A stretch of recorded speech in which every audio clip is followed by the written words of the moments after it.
Hi ವೀಕ್ಷಕರೇ, ಎಲ್ಲರಿಗೂ ನಮಸ್ಕಾರ.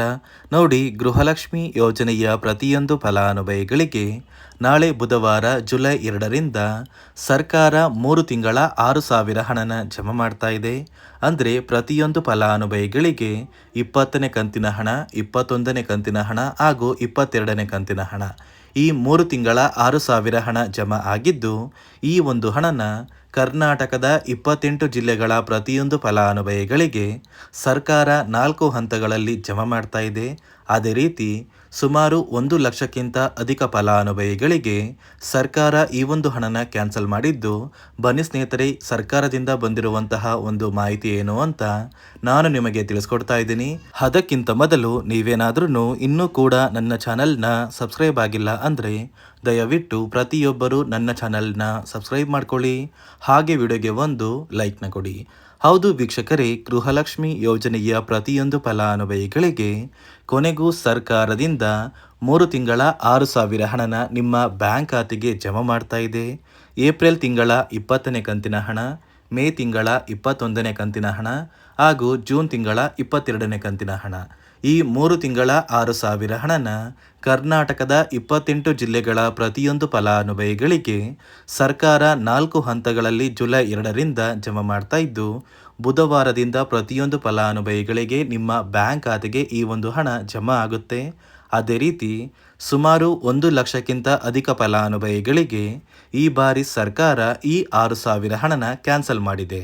ಹಾಗಾದರೆ ಯಾವ ಕಾರಣಕ್ಕೆ ಫಲಾನುಭವಿಗಳಿಗೆ ಹಣ ಕ್ಯಾನ್ಸಲ್ ಆಗಿದೆ ಅಂದರೆ, ನೋಡಿ ಸ್ನೇಹಿತರೆ, ಸರ್ಕಾರ ಪ್ರತಿಯೊಂದು ಫಲಾನುಭವಿಗಳ ಬ್ಯಾಂಕ್ ಖಾತೆಗೆ ಹಣ ಜಮಾ ಮಾಡುವಂತಹ ಸಂದರ್ಭದಲ್ಲಿ ಹೊಸದಾಗಿ ಜಾರಿಗೆ ಬಂದಿರುವ 5 ನಿಯಮಗಳ ಆಧಾರದ ಮೇಲೆ ನಿಮ್ಮ ಬ್ಯಾಂಕ್ ಖಾತೆಗೆ ಹಣನ ಜಮಾ ಮಾಡುತ್ತೆ. ಈ ಒಂದು ನಿಯಮಗಳ ಪ್ರಕಾರ ಸುಮಾರು 1 ಲಕ್ಷಕ್ಕಿಂತ ಅಧಿಕ ಫಲಾನುಭವಿಗಳಿಗೆ ಈ ಬಾರಿ ಗೃಹಲಕ್ಷ್ಮಿ ಯೋಜನೆಯ 3 ತಿಂಗಳ 6,000 ಹಣನ ನಾವು ಕ್ಯಾನ್ಸಲ್ ಮಾಡಿದ್ದೀವಿ ಅಂತ ಹಣಕಾಸು ಇಲಾಖೆ ಮುಖ್ಯವಾದ ಮಾಹಿತಿನ ಕೊಟ್ಟಿದೆ. ಹಾಗಾದರೆ ಬನ್ನಿ ಸ್ನೇಹಿತರೆ, ಸರ್ಕಾರ ಜಾರಿಗೆ ತಂದಿರುವ ಆ 5 ಹೊಸ ನಿಯಮಗಳು ಏನು ಅಂತ ಕೂಡ ನಾನು ನಿಮಗೆ ತಿಳಿಸ್ಕೊಡ್ತಾ ಇದ್ದೀನಿ. ಅದಕ್ಕಿಂತ ಮೊದಲು ನಾಳೆ ಬುಧವಾರ ಜುಲೈ 2ರಂದು ಕರ್ನಾಟಕದ ಯಾವ 28 ಜಿಲ್ಲೆಗಳಿಗೆ 4 ಹಂತಗಳಲ್ಲಿ ಸರ್ಕಾರ ಗೃಹಲಕ್ಷ್ಮಿ ಯೋಜನೆಯ 20, 21 ಹಾಗೂ 22ನೇ ಕಂತಿನ ಹಣನ ಜಮಾ ಮಾಡ್ತಾ ಇದೆ. ಅಂದರೆ ನೋಡಿ ಸ್ನೇಹಿತರೆ, ಮೊದಲ ಹಂತದಲ್ಲಿ ಬೆಂಗಳೂರು ವಿಭಾಗಕ್ಕೆ ಸರ್ಕಾರ ಹಣನ ಜಮಾ ಮಾಡ್ತಾ ಇದ್ದು, ಈ ಒಂದು ವಿಭಾಗದಲ್ಲಿ ಬರುವಂತಹ ಒಂದು ಜಿಲ್ಲೆಗಳ ಹೆಸರು ಬೆಂಗಳೂರು ನಗರ, ಬೆಂಗಳೂರು ಗ್ರಾಮಾಂತರ, ರಾಮನಗರ, ಚಿಕ್ಕಬಳ್ಳಾಪುರ, ಚಿತ್ರದುರ್ಗ, ದಾವಣಗೆರೆ, ಕೋಲಾರ, ಶಿವಮೊಗ್ಗ ಮತ್ತು ತುಮಕೂರು. ಈ ಒಂದು ಜಿಲ್ಲೆಗಳಿಗೆ ಮೊದಲ ಹಂತದಲ್ಲಿ ಸರ್ಕಾರ 3 ತಿಂಗಳ 6,000 ಹಣನ ಜಮಾ ಮಾಡ್ತಾ ಇದೆ. ಅದೇ ರೀತಿ ಎರಡನೆಯ ಹಂತದಲ್ಲಿ ಕಲಬುರಗಿ ವಿಭಾಗಕ್ಕೆ ಸರ್ಕಾರ ಈ ಗೃಹಲಕ್ಷ್ಮಿ ಯೋಜನೆಯ ಹಣನ ಜಮಾ ಮಾಡ್ತಾ ಇದ್ದು, ಈ ಒಂದು ವಿಭಾಗದಲ್ಲಿ ಬರುವಂತಹ ಒಂದು ಜಿಲ್ಲೆಗಳ ಹೆಸರು ಬಳ್ಳಾರಿ, ಬೀದರ್, ಕಲಬುರಗಿ, ಕೊಪ್ಪಳ, ರಾಯಚೂರು, ಯಾದಗಿರಿ ಮತ್ತು ವಿಜಯನಗರ.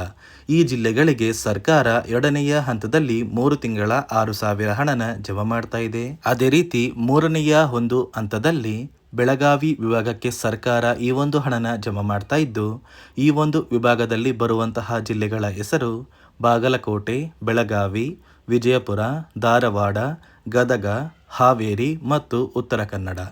ಈ ಜಿಲ್ಲೆಗಳ ಪ್ರತಿಯೊಂದು ಫಲಾನುಭವಿಗಳಿಗೆ 3ನೆಯ ಹಂತದಲ್ಲಿ ಹಣ ಜಮಾ ಆಗಲಿದೆ. ಅದೇ ರೀತಿ 4ನೆಯ ಮತ್ತು ಕೊನೆಯ ಹಂತದಲ್ಲಿ ಮೈಸೂರು ವಿಭಾಗಕ್ಕೆ ಸರ್ಕಾರ ಈ ಒಂದು ಹಣನ ಜಮಾ ಮಾಡ್ತಾ ಇದ್ದು, ಈ ಒಂದು ವಿಭಾಗದಲ್ಲಿ ಬರುವಂತಹ ಒಂದು ಜಿಲ್ಲೆಗಳ ಹೆಸರು ಚಾಮರಾಜನಗರ, ಚಿಕ್ಕಮಗಳೂರು, ದಕ್ಷಿಣ ಕನ್ನಡ, ಹಾಸನ, ಕೊಡಗು, ಮಂಡ್ಯ, ಮೈಸೂರು ಮತ್ತು ಉಡುಪಿ.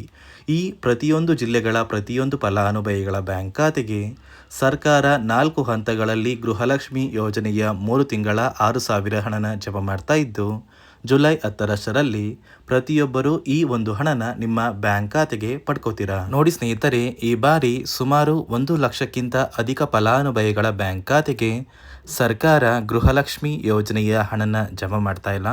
ಕಾರಣ ಏನು ಅಂದರೆ, ನಿಮ್ಮ ಬ್ಯಾಂಕ್ ಖಾತೆಗೆ ಡೆಬಿಟ್ ಮೂಲಕ ಹಣ ಜಮಾ ಮಾಡುವಂತಹ ಸಂದರ್ಭದಲ್ಲಿ ಸರ್ಕಾರ ಸಾಕಷ್ಟು ಫಲಾನುಭವಿಗಳ ಒಂದು ಬ್ಯಾಂಕ್ ಖಾತೆಗೆ ಹಣ ಜಮಾ ಮಾಡೋದನ್ನು ಕ್ಯಾನ್ಸಲ್ ಮಾಡಿದೆ. ಯಾಕಂದರೆ ಇತ್ತೀಚೆಗೆ ಹಣಕಾಸು ಇಲಾಖೆ ಜಾರಿಗೆ ತಂದಿರುವ 5 ನಿಯಮಗಳ ಆಧಾರದ ಮೇಲೆ ಪ್ರತಿಯೊಂದು ಫಲಾನುಭವಿಗಳಿಗೆ ಸರ್ಕಾರ ಈ ಒಂದು ಹಣನ ಜಮಾ ಮಾಡ್ತಾ ಇದ್ದು, ಯಾರೆಲ್ಲ ಫಲಾನುಭವಿಗಳು ಈ ನಿಯಮಗಳನ್ನ ಪಾಲಿಸಿಲ್ಲ, ನಿಮ್ಮ ಬ್ಯಾಂಕ್ ಖಾತೆಗೂ ಕೂಡ ಹಣ ಜಮಾ ಆಗೋದಿಲ್ಲ. ಹಾಗಾದರೆ ಬನ್ನಿ ಸ್ನೇಹಿತರೆ, ಸರ್ಕಾರ ಜಾರಿಗೆ ತಂದಿರುವ ಆ 5 ಹೊಸ ನಿಯಮಗಳು ಏನು ಅಂತ ನಾನು ನಿಮಗೆ ತಿಳಿಸ್ಕೊಡ್ತಾ ಇದ್ದೀನಿ. ನೋಡಿ ಸ್ನೇಹಿತರೆ, ಮೊದಲನೆಯ ಒಂದು ನಿಯಮ ಬಂದು, ಸಾಕಷ್ಟು ಫಲಾನುಭವಿಗಳು ಹೊಂದಿರುವಂತಹ ಒಂದು ರೇಷನ್ ಕಾರ್ಡ್ ಏನಿದೆ, ಆ ಒಂದು ರೇಷನ್ ಕಾರ್ಡ್ನ ಮನೆಯ ಸದಸ್ಯರ ಪ್ರತಿಯೊಬ್ಬರ ಒಂದು ಆಧಾರ್ ಕಾರ್ಡ್ನ ನಿಮ್ಮ ರೇಷನ್ ಕಾರ್ಡ್ಗೆ ಕಡ್ಡಾಯವಾಗಿ ಲಿಂಕ್ ಮಾಡಿಸ್ಬೇಕು. ಅಂದರೆ ಈ ಒಂದು ಲಿಂಕ್ ಮಾಡಿಸುವಂತಹ ಒಂದು ಪ್ರೊಸೀಜರ್ಗೆ ಸರ್ಕಾರ KYC ಅಂತ ಕರೀತಾರೆ. ನಿಮ್ಮ ರೇಷನ್ ಕಾರ್ಡ್ಗೆ ಇನ್ನೂ ಸಹ KYC ಆಗಿಲ್ಲ ಅಂದರೆ ನಿಮ್ಮ ಬ್ಯಾಂಕ್ ಖಾತೆಗೆ ಸರ್ಕಾರ ಮುಂದಿನ ದಿನಗಳಲ್ಲಿ ಗೃಹಲಕ್ಷ್ಮಿ ಯೋಜನೆಯ ಹಣನ ಕ್ಯಾನ್ಸಲ್ ಮಾಡುತ್ತೆ. ಅದೇ ರೀತಿ ಎರಡನೆಯ ಒಂದು ನಿಯಮ ಬಂದು, ಸಾಕಷ್ಟು ಫಲಾನುಭವಿಗಳು ಕಳೆದ 3 ತಿಂಗಳಿಂದ ಸರ್ಕಾರದಿಂದ ಬರ್ತಾ ಇರುವಂತಹ ಒಂದು ರೇಷನ್ ಏನಿದೆ, ಅಂದರೆ ಉಚಿತ ಅಕ್ಕಿ ಏನಿದೆ, ಈ ಒಂದು ರೇಷನ್ನ ಪಡ್ಕೋತಾ ಇಲ್ಲ. ಒಂದು ವೇಳೆ ಕಳೆದ 3 ತಿಂಗಳಿಂದ ನೀವು ರೇಷನ್ನ ಪಡ್ಕೊಂಡಿಲ್ಲ ಅಂದರೆ ಸರ್ಕಾರ ನಿಮ್ಮ ಬಳಿ ಇರುವಂತಹ ಒಂದು ರೇಷನ್ ಕಾರ್ಡ್ನ ಕ್ಯಾನ್ಸಲ್ ಮಾಡುತ್ತೆ. ನಿಮ್ಮ ರೇಷನ್ ಕಾರ್ಡ್ನ ಸರ್ಕಾರ ಕ್ಯಾನ್ಸಲ್ ಮಾಡಿದರೆ ನಿಮ್ಮ ಬ್ಯಾಂಕ್ ಖಾತೆಗೆ ಗೃಹಲಕ್ಷ್ಮಿ ಯೋಜನೆಯ ಹಣ ಇರ್ಬೋದು ಮತ್ತು ಸರ್ಕಾರದಿಂದ ಬರುವಂತಹ ಒಂದು ಸೌಲಭ್ಯಗಳನ್ನ ನೀವು ಕಳ್ಕೋಬೇಕಾಗುತ್ತೆ. ಅದೇ ರೀತಿ ಮೂರನೆಯ ಒಂದು ನಿಯಮ ಬಂದು, ನೋಡಿ ಸ್ನೇಹಿತರೆ, ನಿಮ್ಮ ಬಳಿ ಇರುವಂತಹ ಒಂದು ಆಧಾರ್ ಕಾರ್ಡ್ ಏನಿದೆ, ಆ ಒಂದು ಆಧಾರ್ ಕಾರ್ಡ್ನ ಕಳೆದ 15 ವರ್ಷಗಳಲ್ಲಿ ನೀವು ಯಾವುದೇ ರೀತಿಯ ಒಂದು ತಿದ್ದುಪಡಿನ ಮಾಡಿಸಿಲ್ಲ ಅಂದರೆ ನಿಮ್ಮ ಬ್ಯಾಂಕ್ ಖಾತೆಗೆ ಸರ್ಕಾರ ಗೃಹಲಕ್ಷ್ಮಿ ಯೋಜನೆಯ ಹಣನ ಕ್ಯಾನ್ಸಲ್ ಮಾಡುತ್ತೆ. ಯಾಕಂದರೆ ಸರ್ಕಾರದಿಂದ ಬಂದಿರುವಂತಹ ಒಂದು ಆದೇಶದ ಪ್ರಕಾರ ಪ್ರತಿಯೊಂದು ಫಲಾನುಭವಿಗಳು ಕಳೆದ 15 ವರ್ಷಗಳಲ್ಲಿ ಯಾವುದೇ ರೀತಿಯ ಒಂದು ತಿದ್ದುಪಡಿನ ನಿಮ್ಮ ಆಧಾರ್ ಕಾರ್ಡ್ಗೆ ನೀವು ಮಾಡಿಸಿಲ್ಲ ಅಂದರೆ ಕಡ್ಡಾಯವಾಗಿ ಆದಷ್ಟು ಬೇಗ ನಿಮ್ಮ ಆಧಾರ್ ಕಾರ್ಡ್ಗೆ ತಿದ್ದುಪಡಿನ ಮಾಡಿಸಿ. ಅದೇ ರೀತಿ ನಾಲ್ಕನೆಯ ಒಂದು ನಿಯಮ ಬಂದು, ನಿಮ್ಮ ಕುಟುಂಬದ ಒಂದು ವಾರ್ಷಿಕ ಆದಾಯ 7 ಲಕ್ಷಕ್ಕಿಂತ ಕಡಿಮೆ ಇರಬೇಕು. ಒಂದು ವೇಳೆ ನಿಮ್ಮ ಕುಟುಂಬದ ವಾರ್ಷಿಕ ಆದಾಯ 7 ಲಕ್ಷಕ್ಕಿಂತ ಜಾಸ್ತಿ ಇದ್ದರೆ ನಿಮ್ಮ ಬ್ಯಾಂಕ್ ಖಾತೆಗೆ ಸರ್ಕಾರ ಗೃಹಲಕ್ಷ್ಮಿ ಯೋಜನೆಯ ಹಣನ ಕ್ಯಾನ್ಸಲ್ ಮಾಡುತ್ತೆ. ಅದೇ ರೀತಿ ಐದನೆಯ ಒಂದು ನಿಯಮ ಬಂದು, ನಿಮ್ಮ ಕುಟುಂಬದ ಸದಸ್ಯರು ಅಥವಾ ಗೃಹಲಕ್ಷ್ಮಿ ಯೋಜನೆಯ ಫಲಾನುಭವಿಗಳು ಯಾರು ಕೂಡ ಸರ್ಕಾರಿ ನೌಕರರಾಗಿ ಕಾರ್ಯನಿರ್ವಹಿಸ್ತಾ ಇರಬಾರ್ದು.